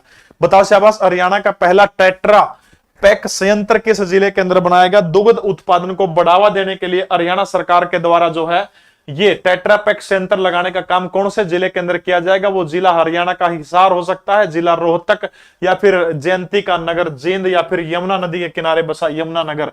तो हरियाणा का पहला टेट्रा पैक संयंत्र जो है दुग्ध उत्पादन को बढ़ावा देने के लिए हरियाणा के रोहतक जिले के अंदर लगाया जाएगा। मनोहर लाल खट्टर माननीय मुख्यमंत्री हरियाणा ने इसकी घोषणा करने का काम किया है। ठीक है, जींद नहीं है तो याद रखना है रोहतक जो जिला जो है, रोहतक जिले में हरियाणा का पहला, देखो करंट में उन प्रश्न का जरूर देख लियो, हरियाणा का पहला, भारत का पहला, वह प्रश्न बहुत बहुत बहुत वीआईपी इंपोर्टेंट हो। ठीक है, करंट कराऊंगा सारी, ना चिंता करो, एक गला गला भी कवर होने लग रही, फिर सारी इकट्ठी कराऊंगा एक दो वीडियो में, बिल्कुल मैराथन क्लास है, टेंशन ना लेता मैं। तो हरियाणा का पहला टेट्रा पैक संयंत्र जो है, पहला शब्द आ गया तो बस यह चीज तुम ध्यान रख लो, जरा भी उस क्वेश्चन को वो कर लो। ठीक है, तो हरियाणा का पहला टेट्रा पैक संयंत्र जिला रोहतक के अंदर लगाया जाएगा, घोषणा मनोहर लाल खट्टर ने करी थी। पूरी की पूरी पीडीएफ जो है जीके परवीन उड़ान टेलीग्राम इस चैनल के ऊपर आपने दे दूंगा। गोल्फर दीक्षा डागर ने 5वें डेफ ओलंपिक में कौन सा पदक जीतने का काम किया है? तो 5वें डेफ ओलंपिक के अंदर जो है गोल्फर जो है दीक्षा डागर हरियाणा के झज्जर जिले के रहने वाली, झज्जर जिले की बेटी है, और इन्होंने 5वें डेफ ओलंपिक खेलों के अंदर कौन सा मेडल जीतने का काम किया है? तो गोल्ड मेडल झज्जर की लड़की ने किया है। कौन सा मेडल जीता है? गोल्ड मेडल जीतने का काम किया है 5वें डेफ ओलंपिक के अंदर। दीक्षा डागर कड़े की छोरी, तो याद रखना झज्जर जिले की लड़की है दीक्षा डागर। हरियाणा के किस स्थान से हड़प्पाकालीन तंदूर मिले हैं? हड़प्पाकालीन तंदूर कुनाल, राखीगढ़ी, सीसवाल या फिर सुध? बताइए शाबाश, तंदूर किस जगह से मिले? अभी हाल ही में खुदाई हुई थी पिछले दिनों, अगर आपको ध्यान हो, और उस खुदाई के अंदर जो है तंदूर मिले हैं, तंदूर की भट्टी मिली है वहां पर, बिल्कुल सही है। रोकी, अमन, सुनील, वो जगह कौन सी है? वो जगह है हरियाणा के हिसार जिले का राखीगढ़ी। राखीगढ़ी जो है सबसे बड़ी साइट है क्षेत्रफल के आधार के ऊपर, सिंधु घाटी सभ्यता की सबसे बड़ी साइट कौन सी है? राखीगढ़ी सबसे बड़ी साइट है।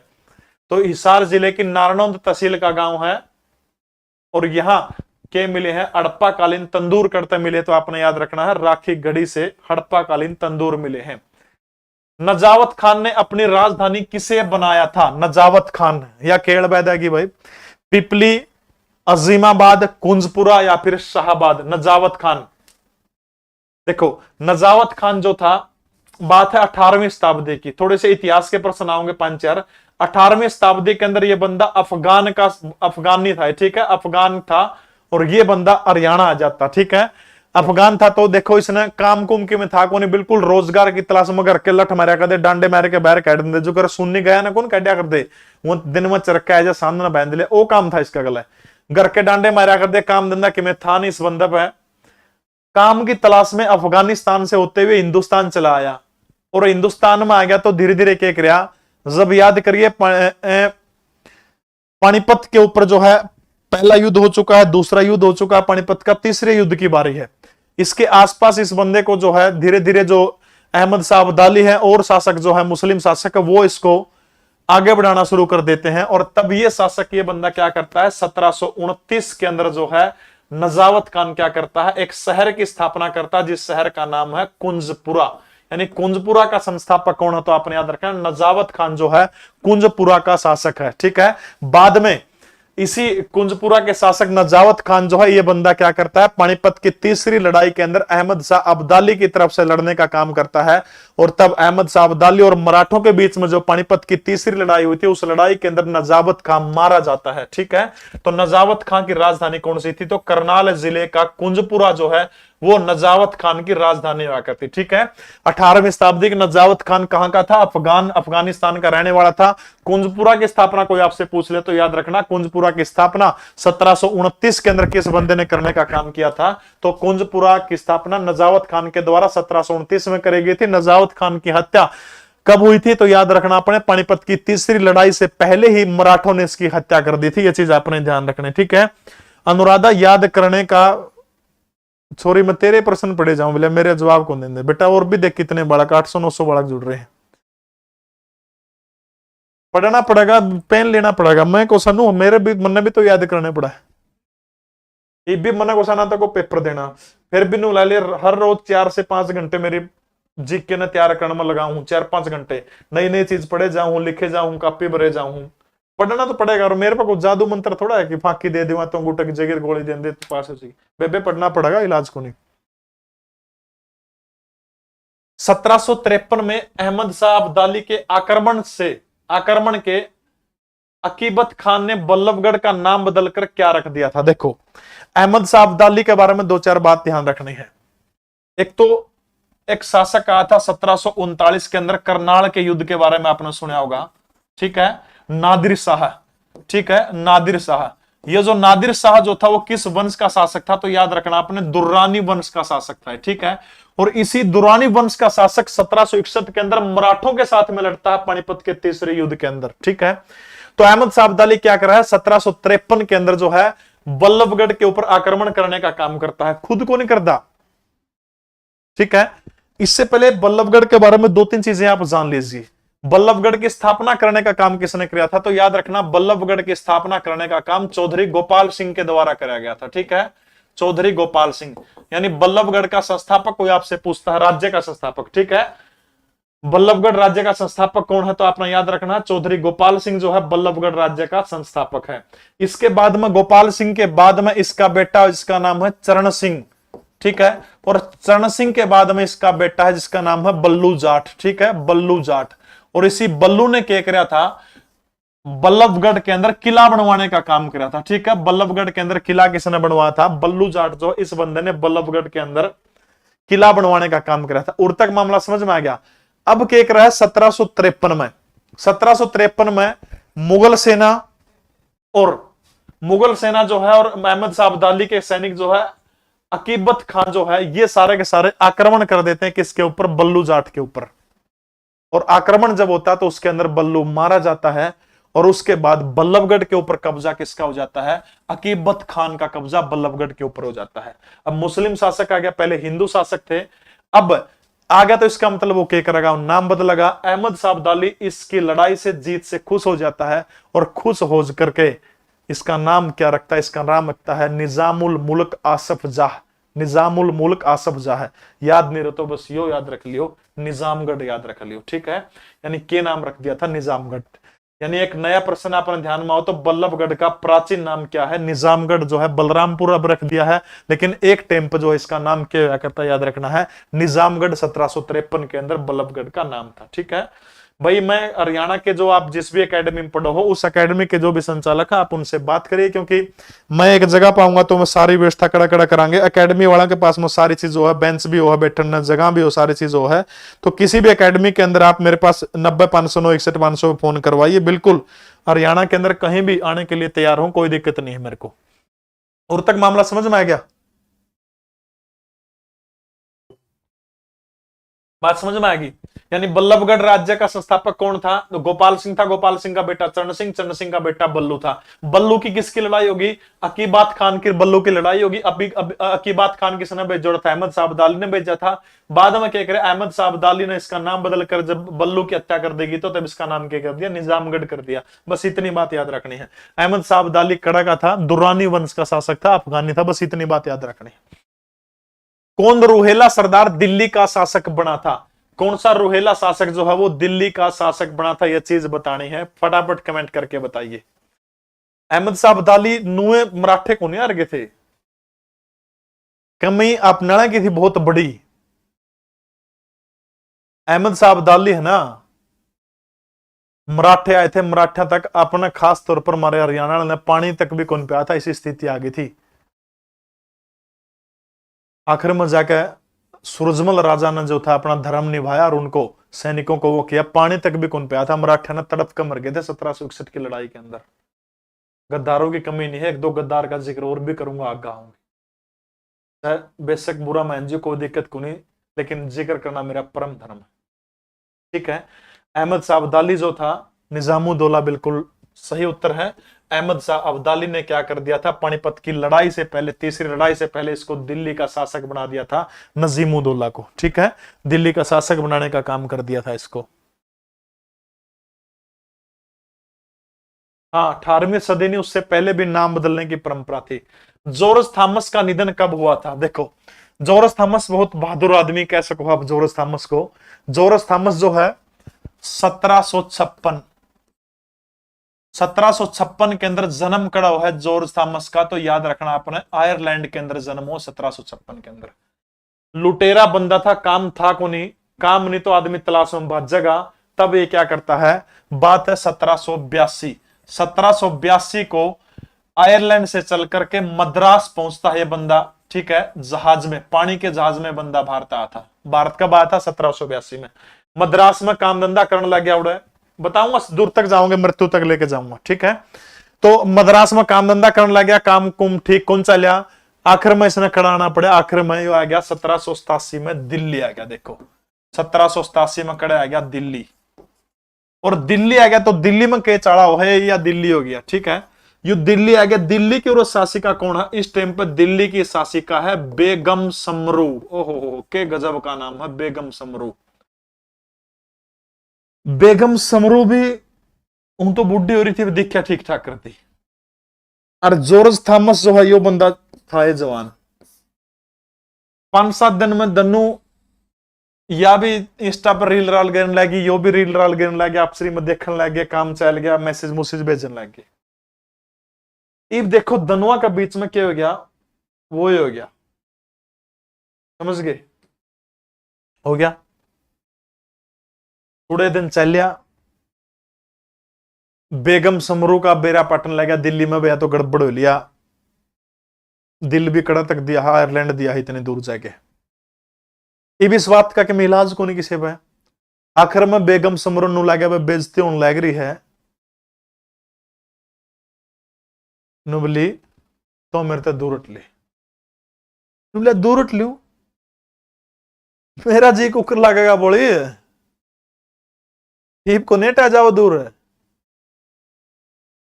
फिर नुबलिया मेरा कि मैं जुगाड़ कर दे जे तो जमाए नहीं मानती। तो आखिर में बेगम समरू ने फिर क्या किया, आपके प्यार को बचाने खातर बेगम समरू की एक गोद लेवड़ी बेटी थी, ए ले काचे काट ब्याह कर दिया आपकी छोरी का, गोद लेवड़ी का बेगम समरू ने। प्यार तो उसकी मांग ला करया करदा, ब्याह करवा दिया छोरी का, क्या इलाज हो गया ब्याह। थोड़े दिन रखा,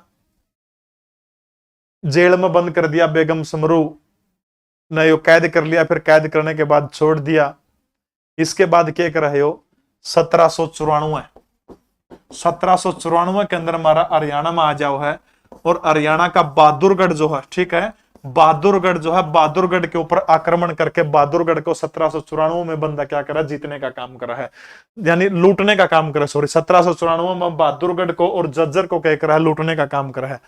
अरे बस सुनाऊंगा कहते स्टोरी, फुर्सत में सुनाऊंगा, इतने बैठ जाएंगे जो लाइव देखनी है इसी से, ठीक है, फुर्सत में सुनाऊंगा इनकी समरी, ठीक है। तो जो है 1794 में एक प्रश्न आता है एसएससी में कि जॉर्ज थॉमस ने बहादुरगढ़ को कब लूटा था। बहादुरगढ़ और जज्जर को 1794 के अंदर जो है जॉर्ज थॉमस ने लूटने का काम किया था। बाद में 1798 के अंदर इसने जींद के राजा बाघ सिंह के साथ हम युद्ध करके जींद पर कब्जा कर लिया। बाद में जींद की रानी जो थी उसने वापस ले लिया, इससे वापस उड़ा लिया, ठीक है। इसके बाद ये बंदा क्या करता है, आंसी को अपनी राजधानी बनाने का काम करता है, और आंसी के अंदर सिक्कों की क्या बना हुआ, टकसाल बनाने का काम करता है, ठीक है। आंसी जो इसकी राजधानी थी, और राजधानी के अंदर ही क्या लगाई थी इसने, सिक्कों की टकसाल लगाई थी, यानी सिक्के डालने की। और इसके सिक्कों को क्या कहा जाया करता, सिक्का ए साहिब, ठीक है। सिक्का ए साहिब जो था, इसको इसके सिक्कों को कहा जाया करता। राजधानी की थी जॉर्ज थॉमस की, आंसी इसकी राजधानी हुआ करती। इतनी बात अपना जॉर्ज थॉमस की याद रखनी, ठीक है। बाद में 22 अगस्त 1802 वो तारीख थी जब पश्चिम बंगाल के बहरमपुर नामक स्थान के अंदर जो थी इसकी क्या हो जाओ है, मृत्यु हो जाओ है। अरे बेगम समरू एक 19 तन्यारे भी दौड़ ले रही थी, फिर क्या जिक्र करूंगा, ठीक है। तो 1802 के अंदर पश्चिम बंगाल के बहरामपुर नामक स्थान के ऊपर जो है क्या हो जाता है, इसका निधन हो जाता है। बनियानी से राम राम बेटा भाई, ठीक है। 1756 में आयरलैंड में जन्मा, 1782 के अंदर मद्रास में पानी के जहाज आ गया, 87 में दिल्ली पहुंच गया, दिल्ली पहुंचते बेगम समरू का चिप गया, उड़ जाएगा। इसके बाद में 94 में बहादुरगढ़ और जज्जर के ऊपर इसने क्या किया, आक्रमण लूटने का काम किया। 1798 में जींद को कब्जे में ले लिया, बाघ सिंह को हरा के उसके बाद वापसी ले लिया। उसके बाद में जो है आंसी को राजधानी बनाया था, और टकसाल की स्थापना करी थी। सिक्का को सिक्का साहिब कहा जाओ है। 1802 के अंदर पश्चिम बंगाल के बहरमपुर में 22 अगस्त के दिन इसकी क्या हो जाती है, मृत्यु हो जाती है। अरे लाइक लुक कर दिया करो, इतना गला पढ़ के पढ़ाने लग रहे हूं, ठीक है। देसी फुकरे रुक जा भाई। हरियाणा में औरंगजेब को सर्वप्रथम चुनौती देने का काम किसने किया था? औरंगजेब जैसा दुष्ट शासक जो था, इसको हरियाणा के अंदर जो है चुनौती देने का काम जो है वो किस शासक के द्वारा किया गया था? बहुत गजब का प्रश्न है। औरंगजेब, देखो औरंगजेब जो है एक गांव है, गांव का नाम है सनहोल्ला।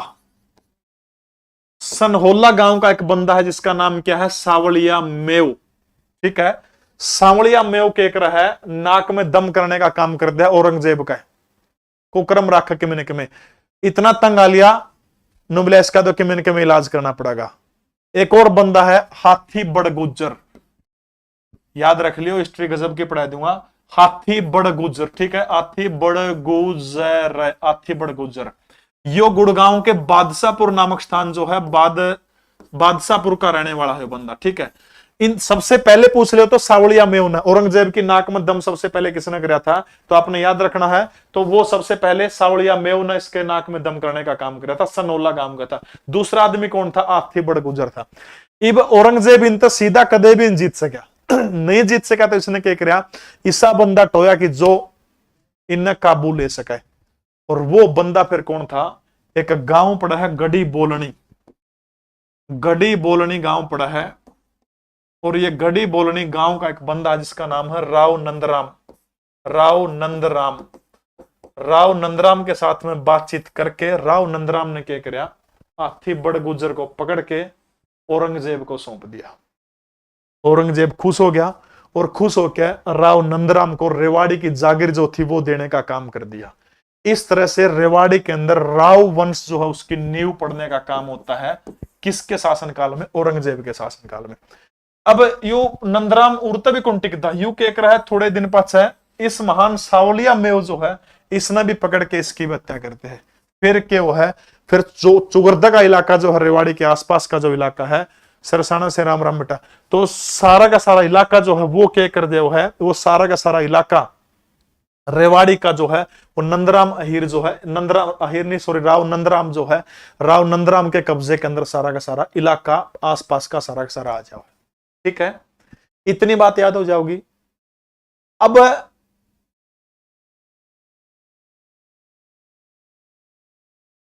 रहने दो, फिर नु कह देंगे भाई गड़बड़ हो, एक बस यही रख लियो। औरंगजेब के समय सर्वप्रथम चुनौती सावलिया मेव ने दी थी। सावलिया मेव की हत्या किसने करी थी? गड़ी बोलने के राव नंदराव ने।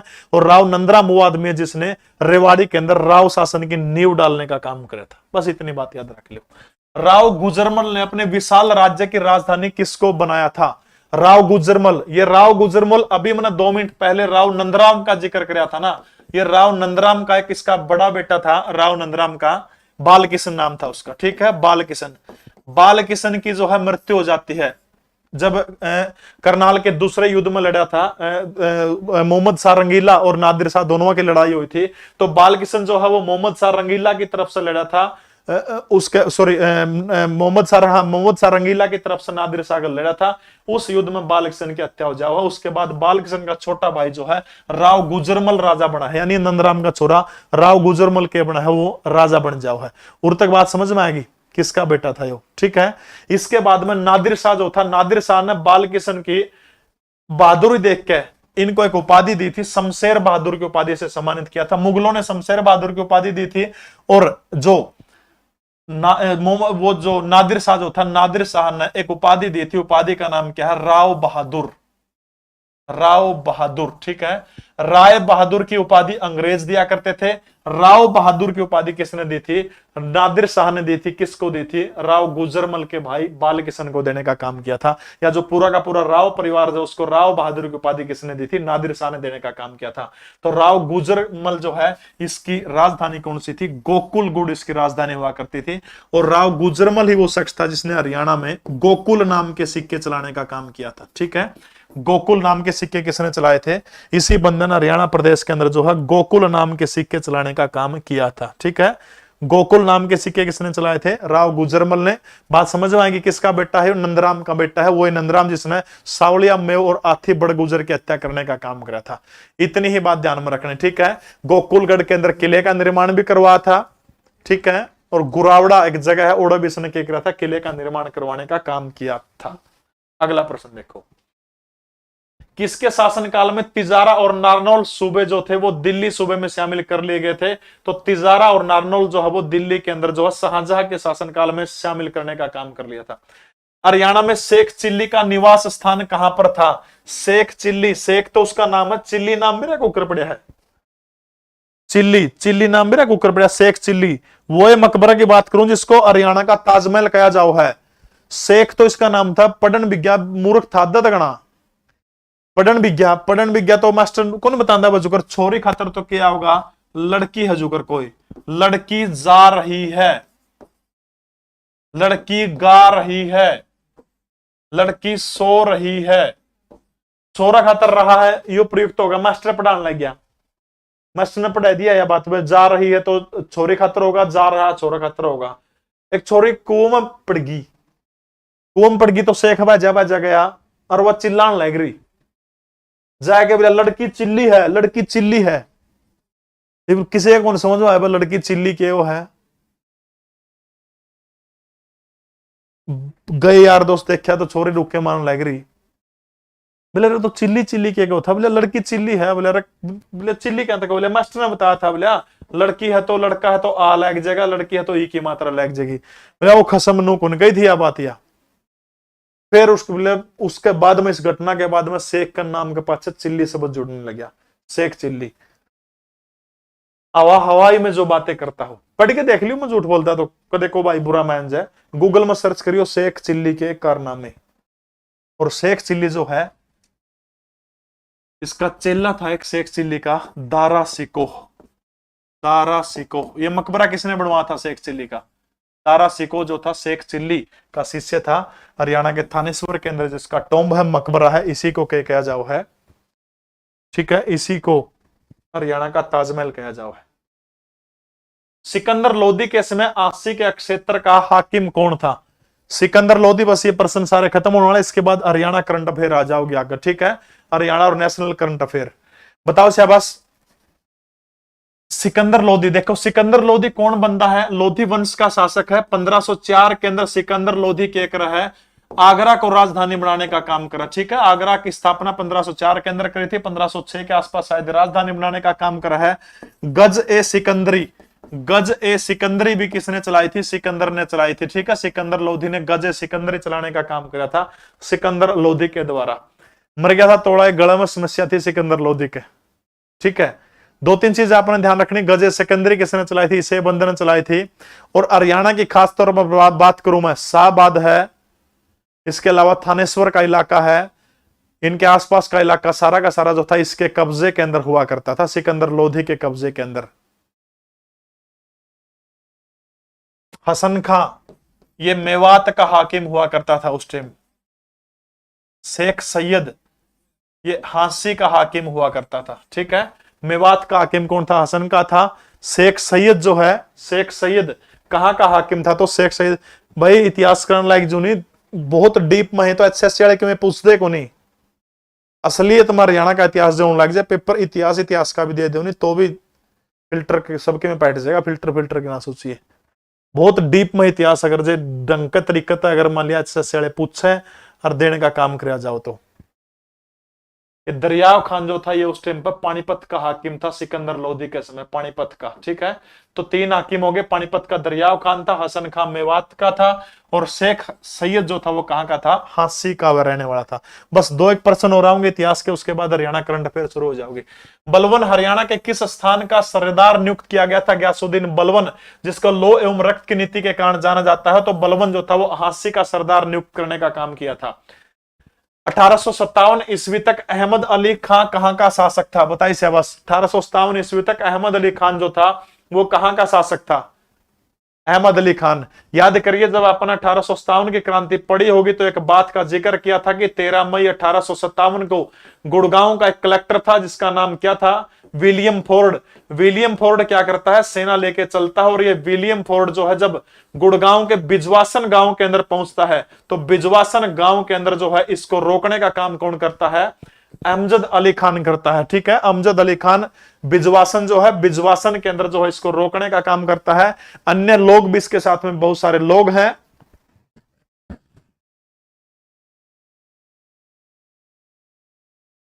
जैसे बल्लभगढ़ का राजा है नाहर सिंह है, वो भी इसकी सहायता करने का काम करता है। पटौदी का अकबर अली है, और फारूक नगर का अमजद अली खान है। तो ये फारूक नगर के रहने वाले थे। इसके अलावा जो थे बल्लभगढ़ के राजा नाहर सिंह ने इसके अंदर साथ दिया था। ठीक है, तो अमजद अली खान 1857 की क्रांति के समय कहां का शासक हुआ करता था, तो आपने याद रखना है। तो अमजद अली खान जो थे 1857 की क्रांति के समय गुरुग्राम के फर्रुख नगर का शासक था। फर्रुख नगर के अंदर हरियाणा सरकार ने ग्रेन एटीएम लगाने का काम भी कराया है। याद हो जाएगा। पटौदी का शासक कौन था उस टाइम पर 1857 की क्रांति में, तो पटौदी का शासक कौन था, तो अकबर अली जो है वो पटौदी का शासक हुआ करता था 1857 की क्रांति के टाइम में। अगला प्रश्न देखिए। हाँ भाई, हरियाणा का सीईटी का स्पेशल प्रैक्टिस बैच सिर्फ 199 रुपया के अंदर है। मेरी क्लास होगी, उसमें बीके सर की क्लास होगी, बाकी और स्टाफ है गजब गजब के टीचर। हिस्ट्री के टीचर देखिए आप, विवेक सर इकोनॉमिक्स के, इंग्लिश के, और महान अध्यापक लाभ सिंह नैन, सारे के सारे जो कर मेरी क्लास से नुए इस बैच में वो पोस्टर दिखेगा। फिलहाल चल रहा है, 7 जून के बाद फीस बढ़ के इसकी 499 रुपए हो जाएगी। आज है तो आज 199 रुपए में आपने मिल सका है। ठीक है, अगला प्रश्न देखो भाई। विख्यात बास्केटबॉल खिलाड़ी सीबा मैगन का जन्म हरियाणा के कौन से जिले के अंदर हुआ था? बहुत गजब की चोरी है। सीबा मैगन, सीबा मैगन, सीबा मैगन, आसिया ने राम राम भाई बताओ शाबाश। सीबा मैगन का जन्म हरियाणा के कौन से जिले के अंदर हुआ था? किस किस ने सीबा मैगन मैगन मैगन जो है इसके बारे में सुन रखा है? कैथल करनाल, या फिर रोहतक, या फिर जींद? सीबा मैगन गलत उत्तर है, डी जो कह रहे हैं उनका। सीबा मैगन जो है बास्केटबॉल की खिलाड़ी है।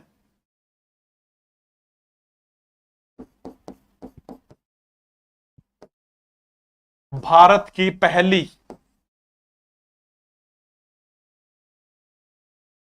फीबा FIBA फीबा प्रमाणित बास्केटबॉल की रेफरी है ये।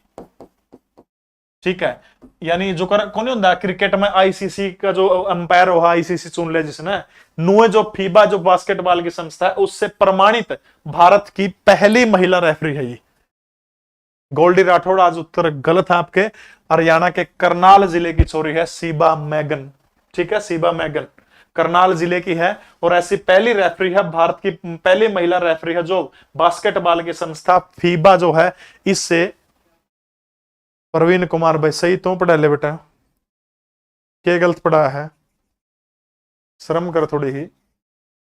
हरियाणा का इतिहास यूट्यूब पर सर्च मारो, यूट्यूब पर सर्च मारते अपना वीडियो दिखेगी, सारी वीडियो अपने हरियाणा के इतिहास की वो देख लीजिएगा। ठीक है, तो सीबा मैगन करनाल की रहने वाली है। ठीक है, करनाल में जन्म हुआ था, भारत की फीबा प्रमाणित पहली महिला है। बास्केटबॉल में एक ऐसा दौर था भारत का कि भारत के बहुत सारे बेहतरीन खिलाड़ी, खासतौर पर हमारे हरियाणा के खुशीराम का नाम आपने सुना होगा। खुशीराम को एशिया की स्कोरिंग मशीन के नाम से जाना जाओ। ठीक है, स्कोरिंग मशीन ऑफ एशिया, फटाफट बताओ खुशीराम का जन्म कड़ा हुआ था। Scoring machine of Asia Khushiram को कहा जाओ। इसके अलावा बास्केटबॉल के हरियाणा के एक प्रसिद्ध खिलाड़ी हैं अजमेर सिंह, यो नाम लिख लियो। अजमेर सिंह का संबंध कौन से खेल से है? तो बास्केटबॉल से है। ठीक है, अजमेर सिंह बास्केटबॉल के हरियाणा के प्रसिद्ध खिलाड़ी थे। खुशीराम जो है वो हरियाणा की, भारत की नहीं, एशिया की स्कोरिंग मशीन के नाम से किसको जाना जाता है? तो खुशीराम को एशिया की स्कोरिंग मशीन के नाम से भी जाना जाता है। बड़ा सुनहरा भविष्य था हिंदुस्तान का बास्केटबॉल के अंदर। अगला प्रश्न देखिए भाई, बहुत गजब का प्रश्न है, हरियाणा करंट अफेयर का प्रश्न है। देखो क्या कहना चाहो कवि प्रस्तुत पंक्तियां में। 5वें हरियाणा अंतरराष्ट्रीय फिल्म समारोह का आयोजन किस जिले के अंदर किया गया था? कुरुक्षेत्र, कैथल, पलवल, या फिर यमुनानगर? 5वां अंतरराष्ट्रीय फिल्म महोत्सव हरियाणा के कौन से जिले के अंदर आयोजित करने का काम किया गया था? तो दो चीजें हैं, हरियाणा कला परिषद, हरियाणा कला परिषद। ठीक है, हरियाणा कला परिषद के, ठीक है, कला परिषद का अध्यक्ष कोई पूछा तो आपसे कौन है? तो हरियाणा कला परिषद का अध्यक्ष कौन है? संजय बसीन। ठीक है, संजय बसीन। एक तो है हरियाणा कला परिषद, इनने इसको आयोजन करवाने का काम किया। दूसरा society for art and culture development, Dharmendra Dangi जिसके अध्यक्ष हैं। इन दोनों की पहल में हरियाणा के कुरुक्षेत्र के अंदर 5वां अंतरराष्ट्रीय हरियाणा फिल्म फेस्टिवल का आयोजन हरियाणा के कुरुक्षेत्र जिले के अंदर किया गया है। ठीक है, 2-3 चीज आपने ध्यान रखनी है। इसका फोकस कंट्री कौन था इसका, तो याद रखना फोकस कंट्री था यूएसए। ठीक है, थीम इसका क्या था, थीम था आजादी का अमृत महोत्सव। आजादी का अमृत महोत्सव जो है इसका क्या था, आजादी का अमृत महोत्सव, वो इसका क्या था, थीम था। थीम भी आपने याद रखना है। ठीक है, बेस्ट एक्टर इसमें कौन आया है, तो बेस्ट एक्टर आपने याद रखना है योगेश भारद्वाज। योगेश भारद्वाज जो है बेस्ट एक्टर रहा फिल्म मलाल के लिए। बेस्ट एक्ट्रेस यानी अभिनेत्री वो कौन आई है, नेहा शर्मा। बेस्ट एक्ट्रेस कौन आई है, नेहा शर्मा। एक ऐप है, उस ऐप के ऊपर, स्टेज ऐप के ऊपर एक वो आई थी वेब सीरीज ग्रुप डी के लिए नेहा शर्मा को जो है बेस्ट एक्ट्रेस का खिताब दिया गया है। और योगेश भारद्वाज जो है इनको बेस्ट एक्टर का खिताब किसके लिए दिया गया है, मलाल फिल्म के लिए इनको बेस्ट एक्टर का दिया गया है। बेस्ट वेब सीरीज कौन सी है, मेरे यार की शादी। ठीक है, बिल्कुल सीटीओ पार्क वैदिक सभ्यता का पालना किया जाओ है। बेस्ट वेब सीरीज कौन सी आई है, तो मेरे यार की शादी। ठीक है, मेरे यार की शादी। मेरे यार की शादी जो है वो हरियाणा की बेस्ट वेब सीरीज निकाली गई है, मेरे यार की शादी। एक और बच गया कि बेस्ट डायरेक्टर कौन है, तो बेस्ट डायरेक्टर है Rajesh Chauhan. Best director BD लिख दी हूं। ठीक है, बेस्ट डायरेक्टर कौन है, राजेश चौहान जो है वो बेस्ट डायरेक्टर चुने गए हैं। 5 आंकड़े याद रखने भाई। 5वां फिल्म फेस्टिवल कड़ा हुआ है तो याद रखना है शराब जैसा कोई और नहीं सदी में। अरे यादव साहब इतनी बड़ी उपमा ना देव। ठीक है, बहुत बहुत धन्यवाद बेटा। और 5वां अंतरराष्ट्रीय फिल्म समारोह का आयोजन करा गया कुरुक्षेत्र के अंदर। आयोजन करता कौन कौन थे, हरियाणा कला परिषद and society for art and culture development. ठीक है, आर्ट एंड कल्चर डेवलपमेंट का अध्यक्ष कौन है, धर्मेंद्र डांगी है। और हरियाणा कला परिषद का अध्यक्ष कौन है, संजय बसीन है। ठीक है, कौन है, संजय बसीन है। थीम क्या था, आजादी का अमृत महोत्सव।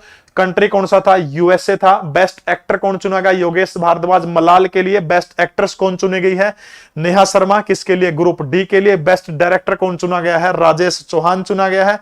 इसके अलावा जो बेस्ट वेब सीरीज चुनी गई है वो कौन सी है, मेरे यार की शादी। ठीक है बेटा, 5 दिन हो गए क्लास लेनदेन को है, बहुत दिन बाद देखे हो जी। 5वीं क्लास है यार।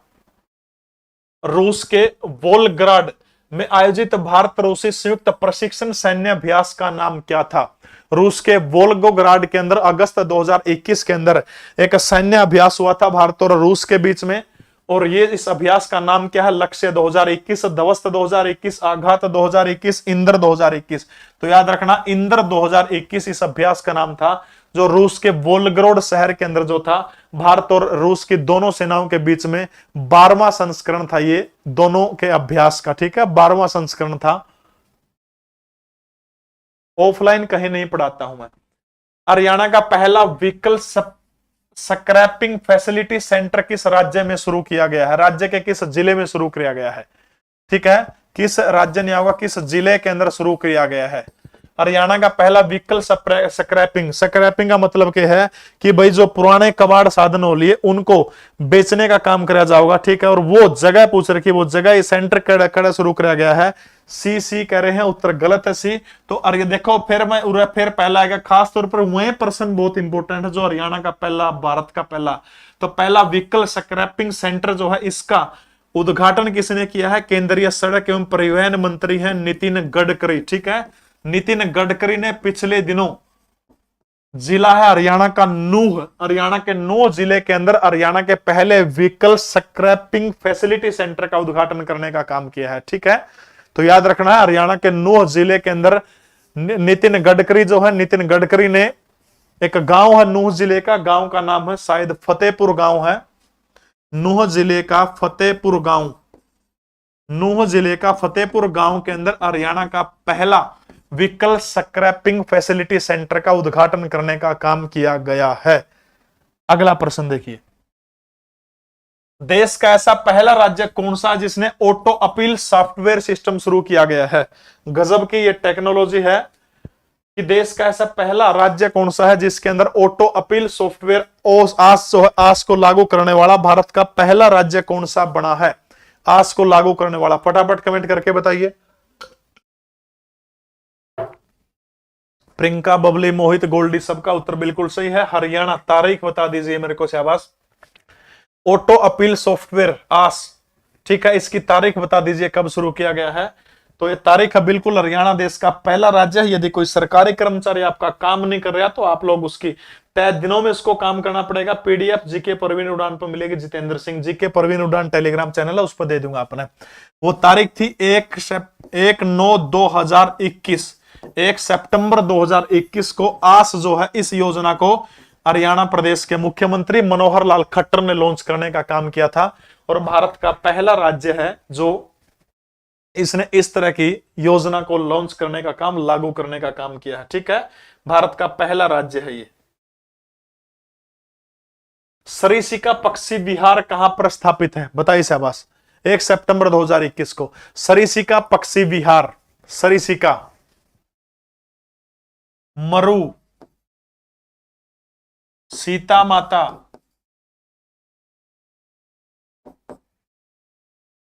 राजीव गांधी, ये सारे के सारे एक ही जगह के ऊपर हैं। कनक सागर, मरु, सीता माता, राजीव गांधी, कनक सागर, सरिसिका। भारत के जो राजस्थान राज्य जो है, राजस्थान राज्य के क्या है ये? वन्य जीव अभयारण्य के हैं, राजस्थान राज्य के। नाबार्ड ने हरियाणा राज्य के किसानों को कितने करोड़ रुपए का फंड देने का काम किया है? NABARD, national bank for agriculture and rural development, ठीक है, राष्ट्रीय कृषि एवं ग्रामीण विकास बैंक, राष्ट्रीय कृषि एवं ग्रामीण विकास बैंक, ठीक है, राष्ट्रीय कृषि एवं ग्रामीण विकास बैंक, पूरा नाम राष्ट्रीय कृषि एवं ग्रामीण विकास बैंक, ठीक है। नाबार्ड जो है, नाबार्ड की स्थापना 12 जुलाई 1982 को हुई थी, और इसका हेडक्वार्टर कोई आपसे पूछने का काम करता है तो मुंबई के अंदर जो है नाबार्ड का हेडक्वार्टर है, ठीक है। नाबार्ड का पूरा नाम क्या है? राष्ट्रीय कृषि एवं ग्रामीण विकास बैंक है। 12 जुलाई 1982 को नाबार्ड की स्थापना हुई थी। मुंबई के अंदर जो है इसका हेडक्वार्टर है। हर्ष कुमार भानवाला, ठीक है, हर्ष कुमार भानवाला जो है वर्तमान समय में इसके क्या है? चीफ है, हर्ष कुमार भानवाला, हर्ष कुमार भानवाला, ठीक है। हर्ष कुमार भानवाला जो है नाबार्ड के चीफ है, चेयरपर्सन है, ठीक है। तो नाबार्ड की 3-4 बात याद रखनी है। राष्ट्रीय कृषि एवं ग्रामीण विकास bank, national bank for agriculture and rural development, 12 जुलाई 1982 को स्थापना हुई थी। हेडक्वार्टर बंबई के अंदर है। हर्ष कुमार भानवाला इसके चेयरपर्सन है। 19,718 करोड़ रुपए की सहायता राशि इन्होंने हरियाणा प्रदेश के किसानों को देने का काम किया है, ठीक है। बिल्कुल जीके परवीन उड़ान के अंदर आपको टेलीग्राम के अंदर सारे की सारी पीडीएफ देने का काम करूंगा। राष्ट्रीय नौकायन प्रतियोगिता में हरियाणा की जूनियर महिला टीम ने कौन सा पदक जीतने का काम किया है? राष्ट्रीय नौकायन प्रतियोगिता जो है, इस प्रतियोगिता के अंदर जो है हरियाणा की जूनियर टीम ने कौन सी पदक जीतने का काम किया है? राष्ट्रीय नौकायन प्रतियोगिता, सी कह रहे हैं। और राष्ट्रीय नौकायन प्रतियोगिता जो है वो मध्य प्रदेश की राजधानी भोपाल के अंदर ये प्रतियोगिता आयोजन हुई थी, और मध्य प्रदेश की राजधानी भोपाल के अंदर राष्ट्रीय नौकायन प्रतियोगिता के अंदर हरियाणा की जूनियर महिला टीम ने गोल्ड मेडल जीतने का काम किया है, ठीक है। खेलों के अंदर आप सभी ने बेरा है, हरियाणा के अंदर जो है गोल्ड मेडल जीतने का काम किसने किया है? तो हरियाणा की जूनियर टीम जो है, जूनियर टीम ने राष्ट्रीय नौकायन जो है, राष्ट्रीय नौकायन प्रतियोगिता के अंदर जो है क्या जीतने का काम किया है? गोल्ड मेडल जीतने का काम किया है। भोपाल के अंदर यह पिछले दिनों आयोजित हुई थी। भारतीय नौसेना के विध्वंसक जहाज आईएनएस कोची ने किस देश के साथ अल मोहद अल हिंदी 2021 सैन्य अभ्यास के अंदर भाग लिया है? तो आपने याद रखना है, आईएनएस कोची ने जो है सऊदी अरब के साथ में भारत का एक सैन्य अभ्यास था जिसका नाम है अल मोहद अल हिंदी 2021। अल मोहद अल हिंदी जो है 2021 जो है इसके अंदर क्या लिया है? भाग लेने का काम किया है आईएनएस कोची के द्वारा, ठीक है।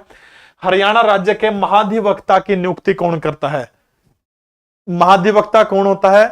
राज्य सरकार का सबसे बड़ा कानूनी सलाहकार कौन होता है? राज्य सरकार का सबसे बड़ा कानूनी सलाहकार होता है।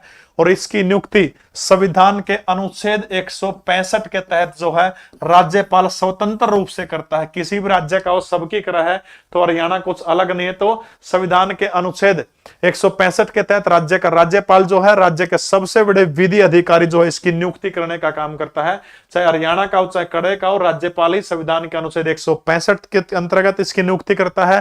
राज्यपाल के प्रसाद पर्यंत तक कोई इसका टाइम की बाउंडेशन को नहीं, कितने दिन तक रहेगा, सैलरी वगैरह सारी चीजें जो है वो राज्यपाल के कोष से निर्धारित करने का काम किया जाता है। बिना ऑक्सीजन के माउंट एवरेस्ट के सबसे निकट पहुंचने वाली पहली भारतीय महिला कौन बनी है?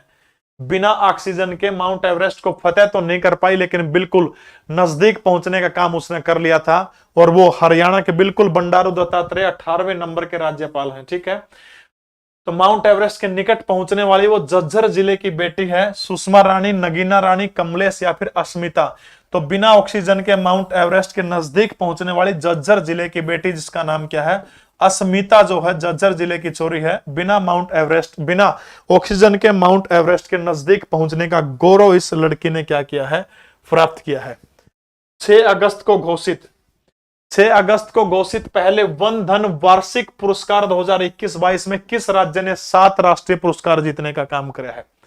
6 अगस्त 2021 को पहले वन धन वार्षिक पुरस्कार में 7 राष्ट्रीय पुरस्कार भारत के कौन से राज्य के द्वारा जीतने का काम किया गया है? वो राज्य उड़ीसा है, वो राज्य झारखंड है, नागालैंड है या फिर छत्तीसगढ़ है। तो याद रखना है पहली बार जो है 6 अगस्त को जो था वन धन वार्षिक पुरस्कार 2021-22 जो है वो जीतने का काम नागालैंड के द्वारा 7 पुरस्कार जीतने का काम किया है। मेघालय गलत उत्तर है आपका। ठीक है, हरियाणा में महर्षि कश्यप की जयंती पहली बार सरकारी तौर के ऊपर कब मनाने का काम किया गया है? महर्षि कश्यप जो है सबसे पहले सरकारी तौर के ऊपर महर्षि कश्यप की जयंती हरियाणा प्रदेश के सूचना एवं जनसंपर्क विभाग के द्वारा मनाई गई है। ठीक है, सूचना एवं जनसंपर्क विभाग। ठीक है, सूचना एवं जनसंपर्क विभाग हरियाणा, इसके द्वारा जो है पहली बार महर्षि कश्यप की जयंती मनाने का काम किया गया है 24 मई 2022 को। ठीक है, और अभी मनोहर लाल खट्टर ने कहा कि हर साल जो है 24 मई को या जब भी महर्षि कश्यप की जयंती होगी तो तभी इसको मनाने का काम किया जाएगा। महर्षि कश्यप ने 2 किताबें खास तौर पर महर्षि कश्यप की है। एक तो स्मृति ग्रंथ है और एक कश्यप संहिता है। स्मृति ग्रंथ, ठीक है, स्मृति ग्रंथ जो है वो किसके द्वारा लिखा गया था? स्मृति ग्रंथ और कश्यप संहिता और स्मृति ग्रंथ, ये दोनों के दोनों किताबें जो है किसके द्वारा लिखने का काम किया गया है? महर्षि कश्यप के द्वारा ये दोनों की दोनों किताबें लिखने का काम किया गया। तो आपने याद रखना है 24 मई को महर्षि कश्यप की जयंती पहली बार हरियाणा प्रदेश के अंदर जिला रोहतक के अंदर शायद मनाई गई है। ठीक है, रोहतक जिले के अंदर मनाई गई है। हरियाणा का पहला एनडीआरएफ केंद्र कौन से जिले के अंदर बनाया गया है? एनडीआरएफ जो केंद्र है जो कोलबैद लुबुदु जब बाढ़ आए जो आज तो पहला, ठीक है, तो पहला एनडीआरएफ केंद्र किस जिले के अंदर बनाया गया? तो याद रखना हरियाणा का पहला एनडीआरएफ केंद्र जो है वो हरियाणा के हिसार जिले के अंदर बनाया गया है। ठीक है, पहला एनडीआरएफ केंद्र कहाँ बनाया गया? हिसार जिले के अंदर बनाया गया है। भारतीय पहलवान रवि कुमार दहिया ने टोक्यो ओलंपिक में खालिस्तान देश के जवूर युगो से कड़े मुकाबले में हारने के बाद में रजत पदक जीतने का काम किया है। यानी ये बात है कुश्ती की। जब ओलंपिक के अंदर फाइनल मुकाबला खेला जा रहा था तो उसमें भारत के जो हरियाणा के रवि कुमार दहिया जो हैं टोक्यो ओलंपिक के फाइनल मैच के अंदर जुवूर युगे से हार गए थे। और नो पूछ रहे क्या जुवूर युगे कौन से देश के खिलाड़ी थे? यूक्रेन, बेलारूस, रूस या फिर उज्बेकिस्तान।